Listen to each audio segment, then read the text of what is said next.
जय हिंद। Welcome to my YouTube channel Ankesh Kumar lectures. इस लेक्चर में हम लोग देखने वाले हैं क्लास 12 के चैप्टर 12 का लेक्चर 2। लेक्चर 2 में हम लोग जानेंगे कृषि में जैव प्रौद्योगिकी का उपयोग, यानी biotechnical applications in agriculture. Agriculture जो है बहुत ही एक अच्छा कोर्स है, इसे आप लोग भी कर सकते हैं, और बी फार्मा भी बहुत अच्छा कोर्स है, इसे आप लोग कर सकते हैं। उसमें हम लोग देखना है यह जो कृषि में जैव प्रौद्योगिकी का उपयोग का हम लोग का फर्स्ट जो टॉपिक है, इसको हम लोग को देखना है जैव प्रौद्योगिकी की फसल सुधार में भूमिका। जैव प्रौद्योगिकी की फसल सुधार में क्या भूमिका है, इसको हम लोग को देखना है। तो चलिए हम लोग जानते हैं। कृषि विकास में जैव प्रौद्योगिकी का बहुत बड़ा योगदान है। जो कृषि विकास में जैव प्रौद्योगिकी का बहुत बड़ा योगदान है। कोशिका ऊतक तथा अंग संवर्धन की प्रौद्योगिकी ने रोग मुक्त पौधे प्रतिरोधी किस्में, पोषक तत्वों में सुधार, सूखा और लवण निरोधी किस्मों के विकास तथा सूक्ष्म प्रजनन में अपनी महत्वपूर्ण भूमिका निभाई है। जो जैव प्रौद्योगिकी की फसल में सुधार है, वह कृषि विकास में जैव प्रौद्योगिकी का बहुत बड़ा योगदान है। जो यह कृषि हम लोग का एग्रीकल्चर देखते हैं, इसमें जैव प्रौद्योगिकी का बहुत बड़ा योगदान है। इसमें कोशिका ऊतक तथा अंग संवर्धन, कोशिका ऊतक तथा अंग संवर्धन,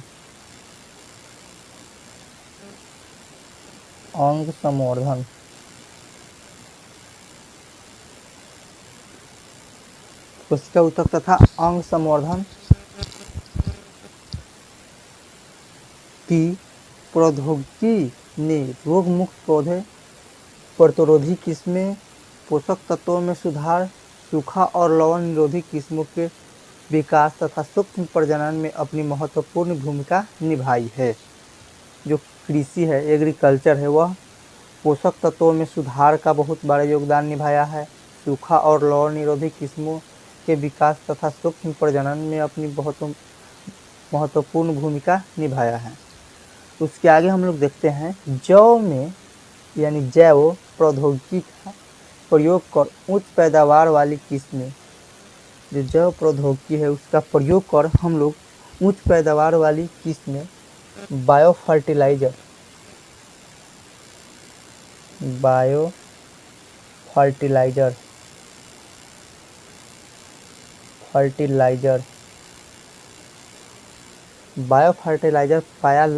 पारालैंगिक संकरण द्वारा उपयोगी किस्में प्राप्त करना, जीन का स्थानांतरण आदि सम्मिलित हैं। जो यह एग्रीकल्चर है, इसमें बायो फर्टिलाइजर पारालैंगिक संकरण द्वारा उपयोगी किस्में प्राप्त करना, जीन का स्थानांतरण आदि इसमें सम्मिलित है। हम लोग आगे जानते हैं भ्रूण संवर्धन, कृत्रिम बीज का उत्पाद, परागकोश का संवर्धन तथा अगुणित पौधों का विकास जैव प्रौद्योगिकी के कारण ही संभव हो सकता है। जो भ्रूण संवर्धन है, भ्रूण संवर्धन, उसके बाद कृत्रिम बीज का उत्पादन, कृत्रिम बीज का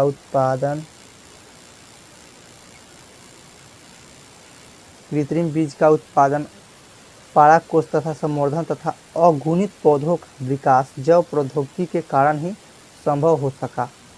बायोटेक्नोलॉजी ने कृषि के क्षेत्र में महत्वपूर्ण भूमिका निभाई है। तो यह बायोटेक्नोलॉजी है,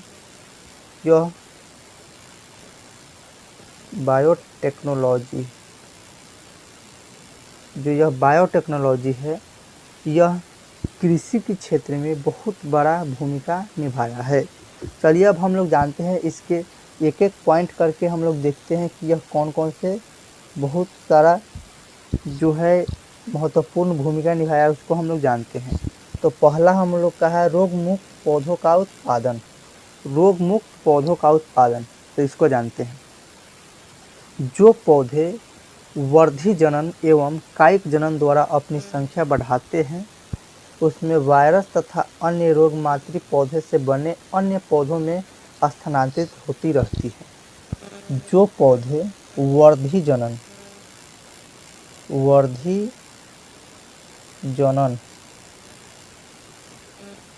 एवं कायिक जनन,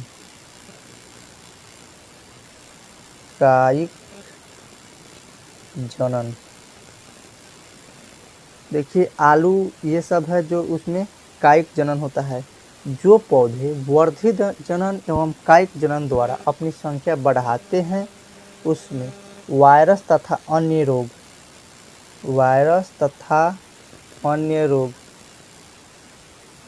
मातृ पौधे से बने अन्य पौधों में स्थानांतरित होता है।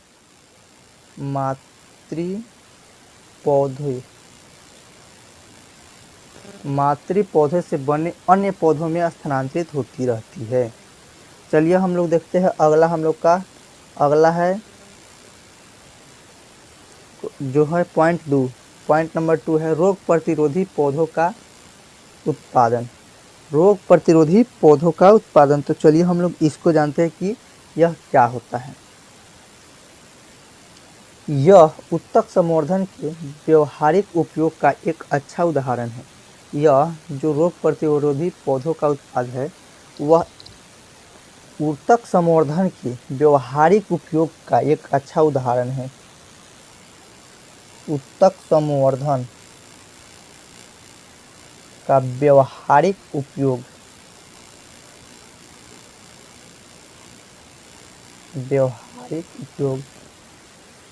में बहुत बड़ा इसका अच्छा उदाहरण है। आगे हम लोग जानते हैं आलू में 2 प्रकार के बीमारी मुख्य है। जो आलू है उसमें 2 प्रकार के बीमारी मुख्य है। एक है रेड ब्लाइट पोटैटो, जो पहला है वह है रेड ब्लाइट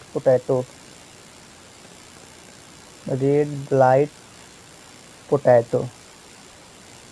आप लोग कभी कभी देखे होंगे कि कोई अगर इस आलू को काटता है तो उसमें कहीं कहीं देखते होंगे, जो यह आलू है उसमें कहीं कहीं देखे होंगे आप लोग कि उसमें कहीं कहीं जो होता है रेड वाला चिन्ह दिखाई देता है, कहीं कहीं इस तरह का रेड वाला चिन्ह दिखाई देता है। तो यह एक आलू का बीमारी है।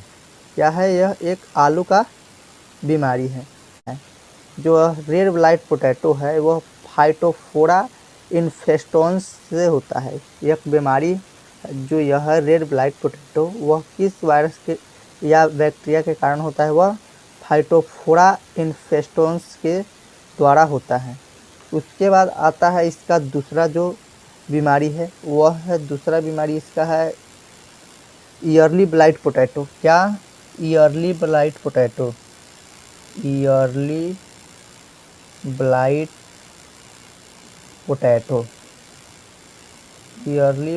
पोटैटो यह बीमारी है जो अल्टरमेरिया सोलोनी से होता है।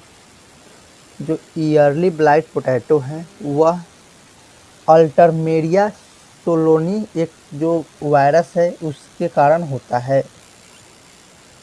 अल्टरमेरिया सोलोनी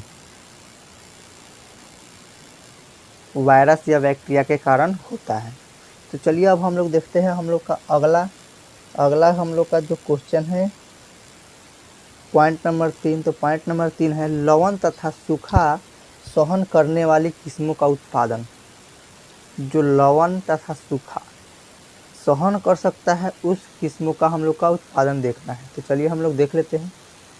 लवण सहन करने वाली फसलों की किस्मों को जैव प्रौद्योगिकी के माध्यम से विकसित किया जाता है या किया गया है। इसमें तंबाकू, टमाटर तथा धान की फसलें प्रमुख हैं। जो फसल लवण तथा सूखा को सहन कर सकता है उसमें तंबाकू, पहला है तंबाकू, टमाटर, दूसरा है धान, तीसरा धान है। ये सब जो फसल है वह लवण तथा सूखा को सहन कर सकता है। चलिए अब हम लोग देखते हैं अगला हम लोग का अगला जो टॉपिक है इसका चौथा पॉइंट है, तो चौथा पॉइंट है तीव्र सूक्ष्म प्रजनन। तीव्र सूक्ष्म प्रजनन, तो इसको हम लोग चलिए जानते हैं। उत्तक संवर्धन विधि द्वारा कम समय में किसी भी पौधे को बड़े पैमाने पर बनाया जा सकता है। जो उत्तक संवर्धन होता है उस विधि द्वारा कम समय में किसी भी पौधे को बड़े पैमाने पर बनाया जा सकता है। इस विधि में वांछित पौधे से एक्सप्लांट लेकर उसके पोषक माध्यम पर वृद्धि करने के लिए छोड़ दिया जाता है। जो वांछित पौधा होता है उससे एक्सप्लांट लेकर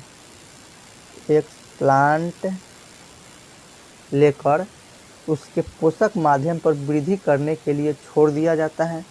और एक्सप्लांट से बने कैलस, जो एक्सप्लांट से बना होता है कैलस, उसको हम लोग कहते हैं सोमैटिक एम्ब्रियो। जो एक्सप्लांट से बना कैलस होता है उसको हम लोग कहते हैं सोमैटिक एम्ब्रियो।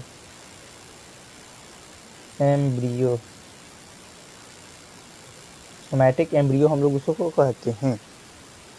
सोमैटिक एम्ब्रियो को पुनः अलग अलग संवर्धित किया जाता है। इस प्रकार एक्सप्लांट की कैलस की सब कल्चरिंग से अनेक पौधे तैयार किया जाता है। जो एक्सप्लांट होता है उसके कैलस से सब कल्चरिंग से अनेक पौधे तैयार किया जाता है। सब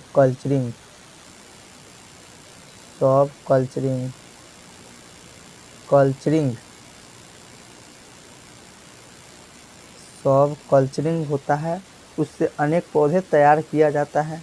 जैसे हम लोग देखते हैं मक्का, धान, गेहूँ, मूंग इत्यादि, ये सब है जो सब कल्चरिंग से पौधा तैयार किया जाता है। चलिए अब हम लोग देखते हैं हम लोग का जो अगला पॉइंट है, पॉइंट नंबर 5, जैविक खाद। जैविक खाद क्या होता है इसको हम लोग जानते हैं। जीवाणु जैसे राइजोबियम वायुमंडल की नाइट्रोजन को मटर कुल पौधों की जड़ों में स्थिर करते हैं। जो जीवाणु होता है जैसे राइजोबियम एक जीवाणु है, वायुमंडल की नाइट्रोजन को मटर का पौधा होता है कुल पौधों की जड़ों में स्थिर करते हैं। राइजोबियम वायरस में जो राइजोबियम होता है, राइजोबियम यह एक वायरस है। राइजोबियम वायरस में निफ्जिन होता है। जो राइजोबियम वायरस होता है उसमें निफ्जिन होता है। बायोटेक्नोलॉजी के माध्यम से निफ्जिन को एस्चेरिया कोलाई तथा क्लेबेसिला न्यूमोनी में स्थानांतरित कर इन जीवाणुओं के अंदर नाइट्रोजन स्थिर करने की क्षमता पाई जाती है। जो एस्चेरिया कोलाई होता है तथा कैलिबेसिला न्यूमोनी उसमें स्थानांतरित कर इन जीवाणुओं के अंदर नाइट्रोजन स्थिर करने की क्षमता पाई जाती है। चलिए अब हम लोग देखते हैं हम लोग का अगला पॉइंट जो है पॉइंट नंबर 6, तो उसको हम लोग जानते हैं कि यह क्या होता है। कृत्रिम बीजों का उत्पादन। इसमें हम लोग छठा पॉइंट है कृत्रिम बीजों का उत्पादन, इसको जानते हैं।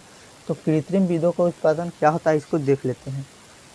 कृत्रिम बीज में बने भ्रूण को एल्जिनेट होता है, एल्जिनेट में लपेट कर बनाए जाते हैं।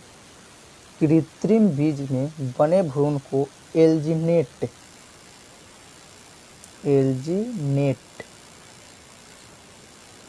एल्जिनेट में लपेट कर बनाए जाते हैं। जैसे मक्का, धान, राई, सरसों इत्यादि, ये सब है, इसको हम लोग कृत्रिम बीज उत्पादन कहते हैं। चलिए हम लोग देख लेते हैं हम लोग का लास्ट पॉइंट नंबर 7, उपयोगी रसायनों का उत्पादन। उपयोगी रसायनों का उत्पादन, चलिए हम लोग इसको जानते हैं कि यह क्या होता है। उत्तक संवर्धन या कोशिका संवर्धन की सहायता से कई उपयोगी रसायनों का उत्पादन किया जा रहा है। जो उत्तक संवर्धन है या कोशिका संवर्धन, उसकी सहायता से कई उपयोगी रसायनों का उत्पादन किया जा रहा है। जैसे हम लोग कुछ देख लेते हैं। एग्जाम्पल के तौर पर है जो डाइगोक्सिनिन है उसको डिगटैलिस लेनाटा से प्राप्त किया जाता है। डिगटैलिस